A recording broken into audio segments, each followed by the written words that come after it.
Altså hver gang jeg vlogger om morgenen, så ligner jeg synes lort. Good morning. Good morning, Lucky. Og så går det sådan et par timer, og så er der helt... Og så er det helt make-up'et og lækkert. Godmorgen vloggen. Jeg har slet ikke sagt hej. Jeg har bare lavet en lille montage med sådan 3 klip fra i går. Og jeg vil bare sige velkommen til vloggen. Vi er i Tisvilde, og vi skal til Musik i Lejet, som er musik i Vejby i år.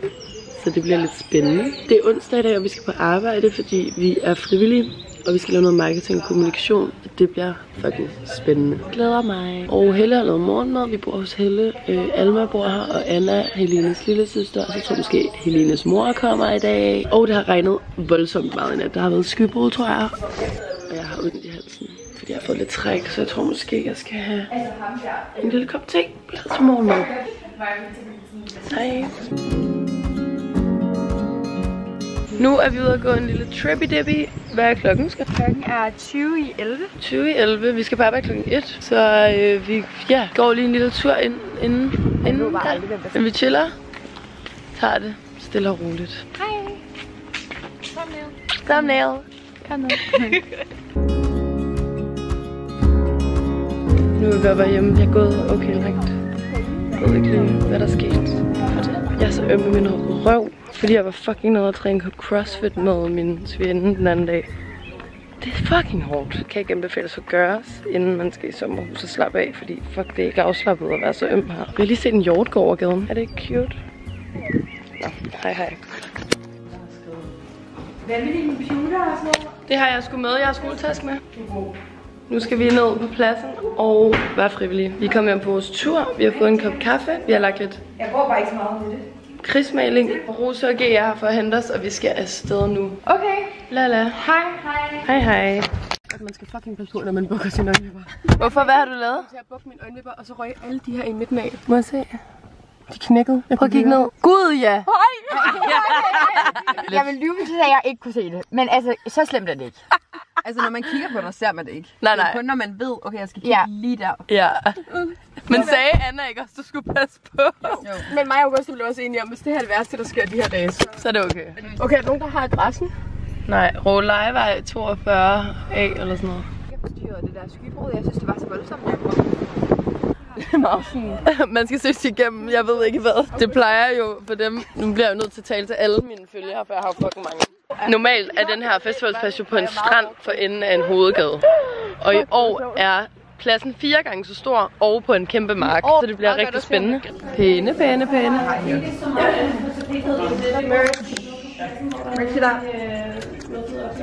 Nu har vi filmet en hel masse content med den her.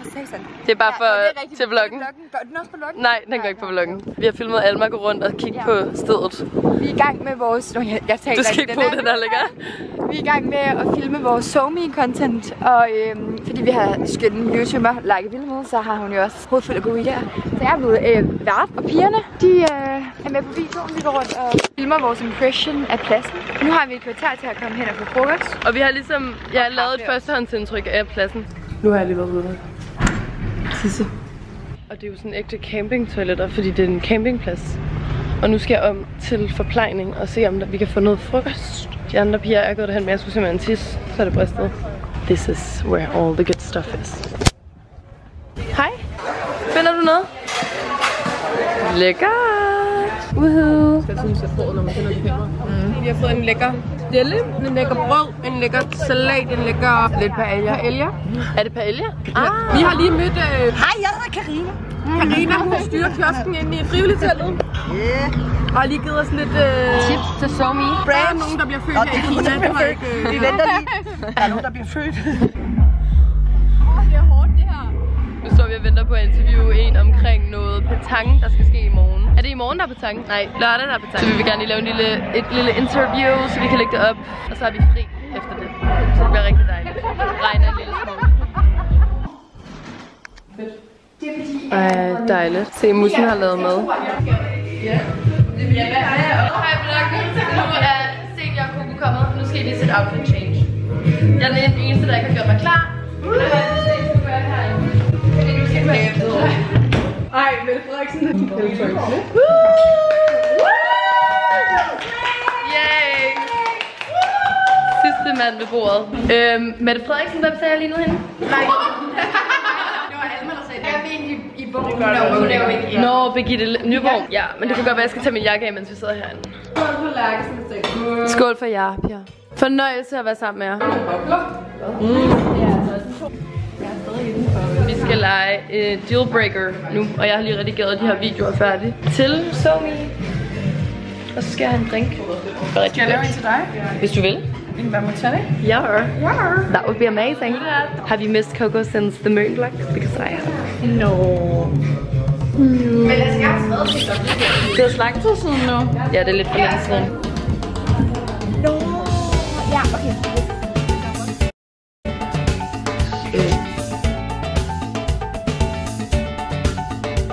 Så klokken den er ikke meget. Du er høj i forhold til mig. Sorry. My insecurity. My insecurity. Sorry. Prøv at se det her. Hej. Nu skal vi i bad og lave outfit shit. Klokken den er seriøst kun hvad? 9:30-10-agtigt. Og jeg ser sådan her ud. Og Skifter du til partytøj nu? jeg tror faktisk bare jeg tager mit outfit på nu. Vi ses, når jeg skal. Jeg kom fra at gøre mig 100% klar. Nu er jeg i gang med at rydde lidt op inde på værelset, fordi der ser lidt kaosagtigt ud.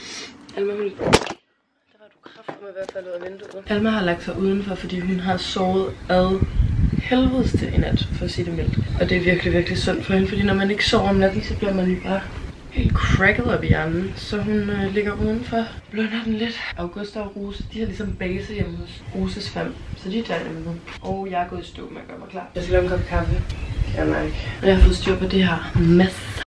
Alma, jeg er i gang med at blive klar til i dag. Okay, er du klar? 3, 2... Der sker ikke noget, no. Ja, den knækkede da før, gør den ikke? Jo, før kan se. Ja. Sådan indeni. Vi er sådan nogle gamle damer. Ja. Nu skal jeg finde ud af, hvad jeg skal have på. Pæne. Wow. Og så brune ben. Helle her. Ja.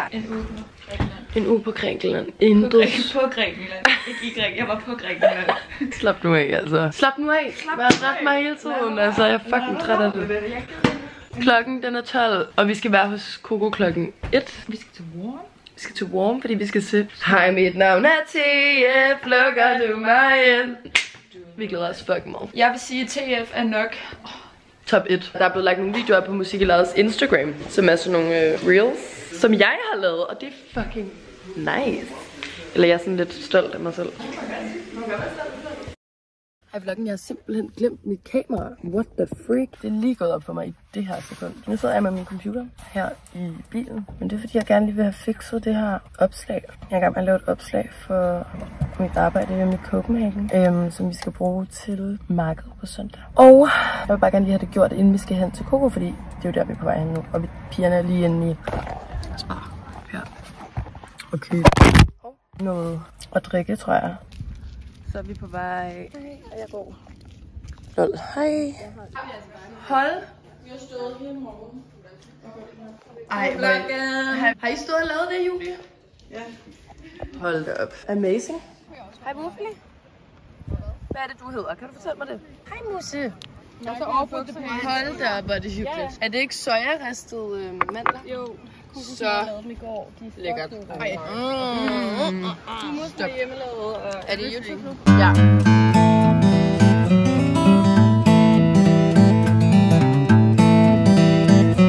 Hej vloggen. Welcome to MEV.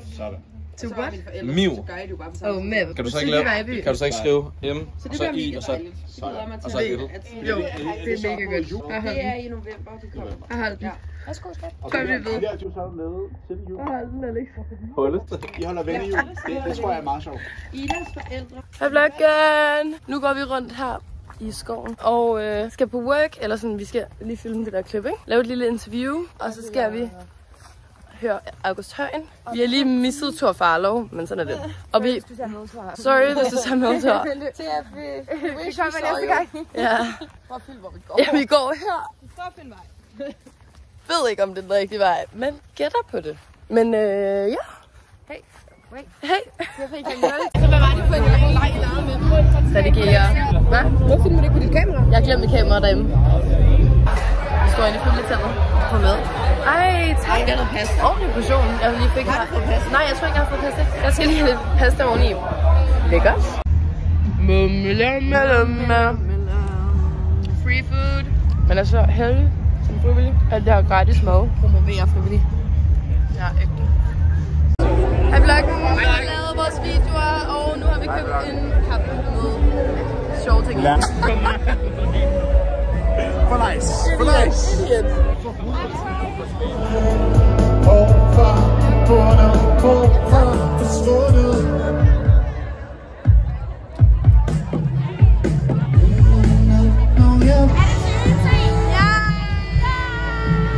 Okay, hej vloggen. Jeg har haft min telefon i opladeren i rigtig lang tid. Vi har lige set Sivas, det var fucking fedt. Nej, vi er på vej til Strandterrassen, som er et sted, hvor man simpelthen bare kan danse, og vi glæder os. Og jeg går rundt her om i familieområdet, så det er derfor, det ser lidt random ud.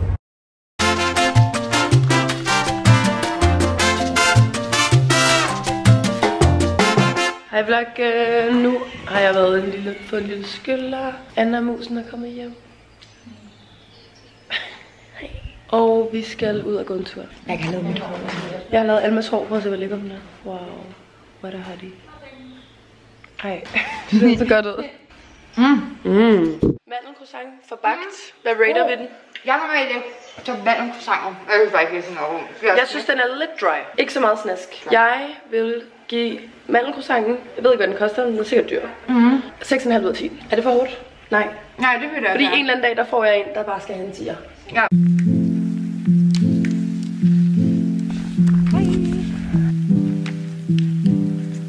Er det din wedding, Vanja? Let the vlog in on my secret. Det er her, du gerne vil giftes? Jeg har jo lang tid planlagt mit bryllup her. Og du har allerede booket datoen? Jeg har booket datoen. Vi er på Helenekilde nu for at finde Bird. Ja. Almas lille søster, fordi hun har noget tøj, hun skal bruge. Oh my god. Sangseline. Så du sagde sådan. Hvor er det? Vi skal... Det er lige ved siden af mig. Så vi er et helt forkert sted. Fordi bor ikke på luksushotel. Okay, hun bor her ikke alligevel. Men så fik vi en lille tur ud af det. Det må man sige. Jeg tror, det er rig eller noget. Jeg bor sgu nok på badehotellet. Koster penge. Pia, jeg sveder sådan i min sådan hæle... Nej. Knæ. Det gør de jo. I skal lige se, hvor lækker lak er. Så. Og du ser ikke så godt ud med det her baggrund med Helenekilde. Så fedt check her. Havaianas. Havaianas. Idas bukser. Rigtig flotte bukser her til dig også.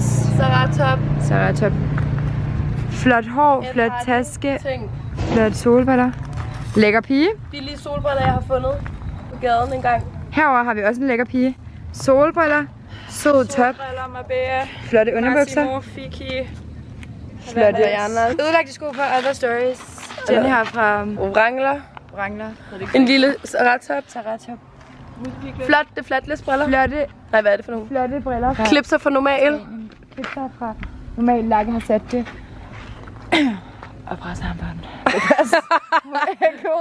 Nå, nu går vi ned til Svilleby. Ja.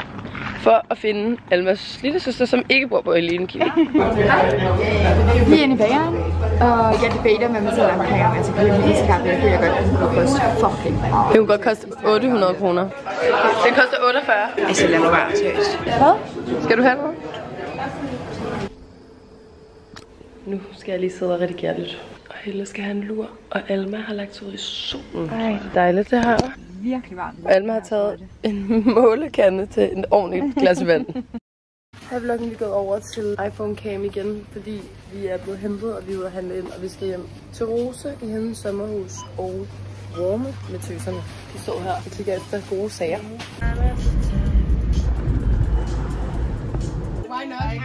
Pyntet op og det hele. Hentet pizza. Så vi skal bare kun være her. Satan. Det gør ikke. Tak for party starter. Tak. Hej.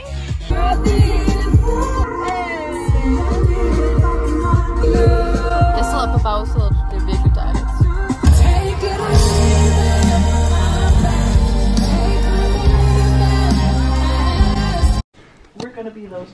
Jeg skal ned på pladsen nu. og lave SoMe content igen. Vi skal på arbejde, og det bliver rigtig godt.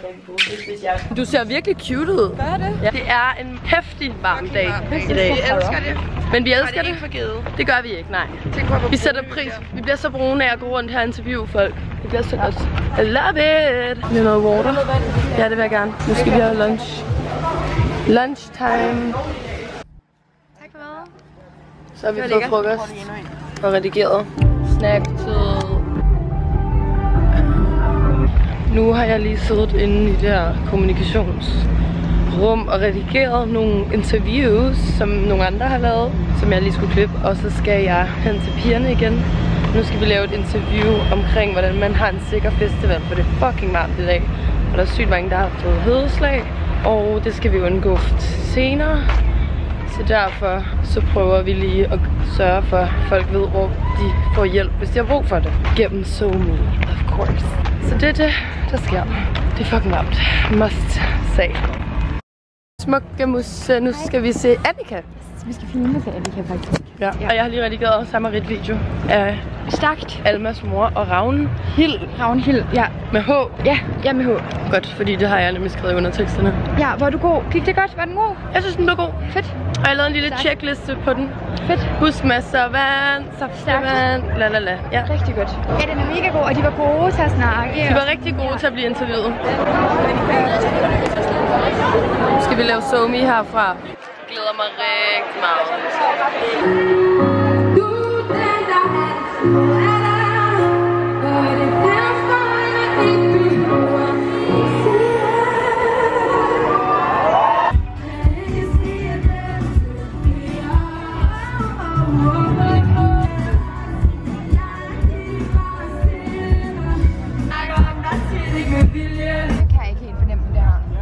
Vi har fået sådan noget meget mærkeligt vegetarmad. Det er altså ikke deres spidskompetence at lave vegetarmad her. Det må jeg bare sige. Men jeg smager sgu lige på det til. Det ser fandme nøjere ud. Det ser ikke særlig lækkert ud. Det er lige meget. Det smager sgu fint nok til gengæld. Ja, det smager bare linser. Det smager lidt af dal. Sådan en dalrugbrød ligner det sådan lidt. Det er sådan en farsbrød, tror jeg. Men det er faktisk udmærket.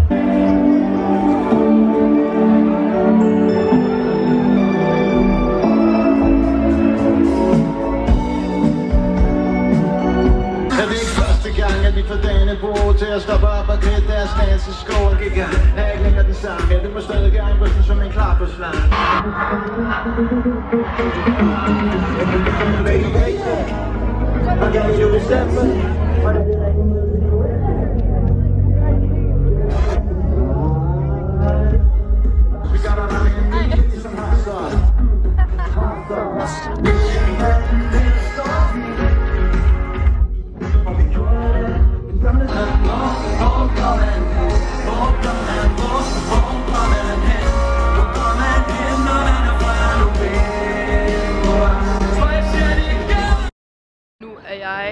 I Greve, tro det eller hvad.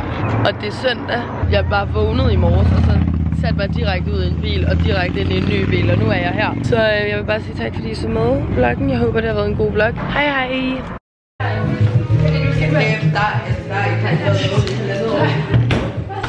Skal jeg åbne den igen? Ingen rør ved kameraet. Så god.